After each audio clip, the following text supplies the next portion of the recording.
when the war happened and Iraq was introduced to me in real time, not as those stories, but as the green-tinted CNN images of the night vision of bombs exploding and pieces of architecture I was never going to see being destroyed. This was a very volatile moment for me. And I remember my mother turning to me as we were watching this footage and saying to me that, you know, there's no Iraqi restaurants in New York. And it was almost like the Sphinx had spoken. You know, I didn't know what to make of this riddle, you know, that there were no Iraqi restaurants in New York. Was she saying that she wanted to open up her own Iraqi restaurant, you know, because she's an amazing cook? You know, but no, was she actually trying to point to the fact that Iraq wasn't visible in the context of the United States or even president beyond the context of war and oil? And so I recognized the fact that like this absence was meaningful. And I resurrected that story of my mother telling me this in 2003 when the war happened again.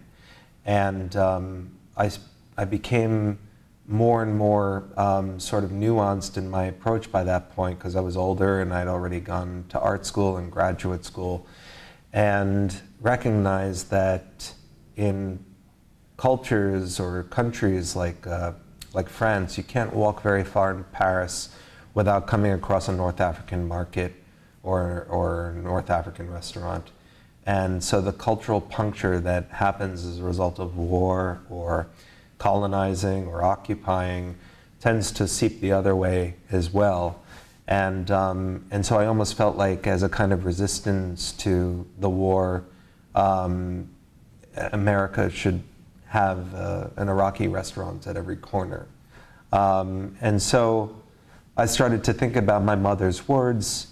I started to think about this one moment that I remembered on September 14th, 2001, when I went downtown for the first time after the attacks of September 11th and saw a line of people outside of Khyber Pass restaurant, and saw this line of people that was 2 blocks long, and thought that they were waiting online to give blood or to give boots to the rescue workers, but no, they were online to get into this Afghani restaurant and to support this family that owned the restaurant.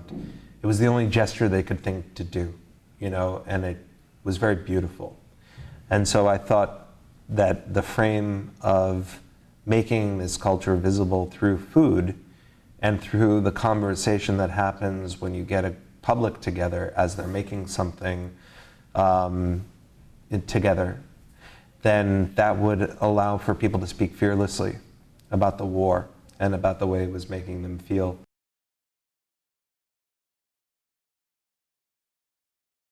I'm often using truths that people can't believe are truths, you know, that they would seem as though they happen in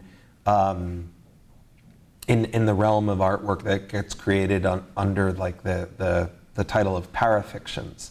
But in fact, I've found that that without sounding too cliche, that the truth is often crazier than fiction or stranger. And I think that when those voices, those objects, those details are honored, it can often speak back and push back on dominant narratives and create the spaces for us to go into where it's not just cherry picking bits of information that may, you know, change things a little bit. If there's some of this, then there's got to be more of it in terms of like the stranger stories. And oftentimes those are the things that end up creating, I think, one of the more affecting parts of my work.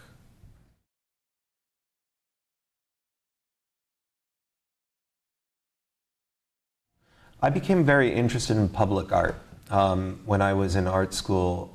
It happened largely as I was becoming aware of the fact that in sculpture classes, it seemed as though the resting place for all the work we were putting into metal sculptures or wood sculptures was the pedestal or the gallery or the display case.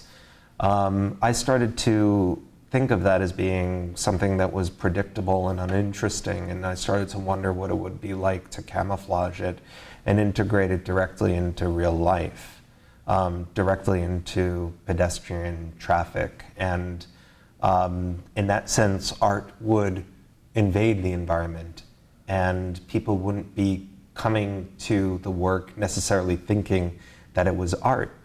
And I appreciate projects that resist becoming art too quickly.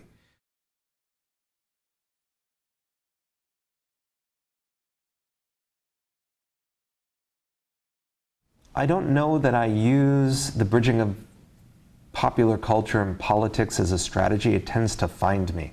As a citizen of the world, and as somebody who grew up in the 1970s and 80s, I was inevitably drawn to Star Wars. I saw the movie in the theaters at the age of 3 or 4 years old, and it impacted me forever. I never thought I was going to make artwork about them, but it was through an eBay search trying to find other artifacts that were being brought back from Iraq that were not as sought after as the artifacts that were looted from the Iraq Museum, that brought me face to face with the helmet that was designed by Uday Hussein for Saddam Hussein's paramilitary group called the Fedayeen Saddam. And it turned out that he and Saddam were huge Star Wars fans, and that in the 1990s, after the first Gulf War, had decided to outfit their elite troops in a helmet, or with a helmet that was cast directly from a Darth Vader costume helmet. And the amazing thing about this was that it was verifiable, by the American soldiers who were stationed there and by the Iraqi POWs who served with this unit. And it was not even a ballistic proof helmet. It was actually made out of fiberglass, the same fiberglass that Eames chairs are made out of. So it never would have stopped a bullet. So it's almost as if Iraq, as this proto-ally in the 1980s to counter Iran, who was suddenly named the enemy post-invasion of Kuwait, almost looked at themselves and said, okay, this is what you think of us, we'll wear the costume, And as I dug deeper, I realized that there were even more connections between Western science fiction and the design of the uniforms, the monuments, and the weapons under Saddam's Iraq. So in this way, my fixation and my own obsession with certain moments in pop culture, which I unabashedly admit to, end up becoming the lens through which some of these other pieces of information about the influence of the West on the East and about the influence of the battlefield on the screen to back on the battlefield, was able to be, distilled to a larger public.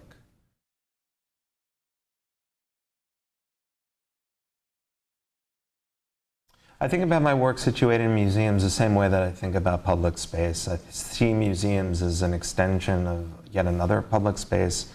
I don't see myself entering into it as the only space that I'm working in now. I simultaneously have a practice that continues to invest itself in public space. The shelters that I designed for the homeless, titled Parasite, is still happening today. I still custom build for homeless people in Chicago. I've distributed the step-by-step instructions and the homeless magazines that are sold to the public as a fundraising mechanism for the homeless in different cities. And my interest in the museum came largely through the creation of my project titled The Invisible Enemy Should Not Exist, which is an ongoing commitment to reconstruct the more than 8,000 artifacts that are still at large from the looting of the National Museum of Iraq And so each of those artifacts are constructed to scale. And that project stemmed out of my own dissatisfaction with the way that galleries were presenting work in 2006, for instance, when I conceived of the work, which was that it seemed as though you could go into any Chelsea gallery and not know we were living in a war culture, that it was business as usual. And I was represented by a gallery, so I had to embrace my own contradiction and privilege, and decided to regard the gallery in the same way that I would regard a public space, as a site-specific artist. And so I thought about the fact that it was the existence of a market, an antiquities market, that enabled the museum to be looted in the first place. And it was the existence of a contemporary art market that was forcing my hand to create works that could then be sold.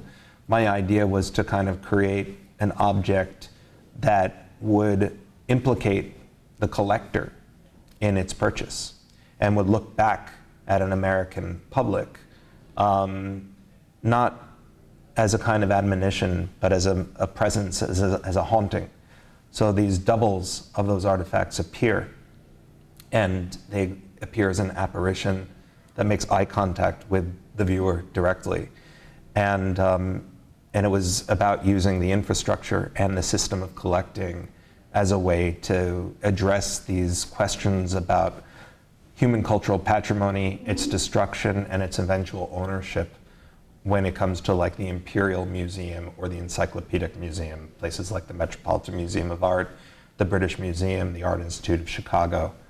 And so it's been really rewarding for me when I've had the work end up in collections like the British Museum, and they exhibit the work of the reconstructions alongside their original Mesopotamian artifacts, and the tension that's created there is the same kind of tension that I'm looking to create on the streets. So it's just another site.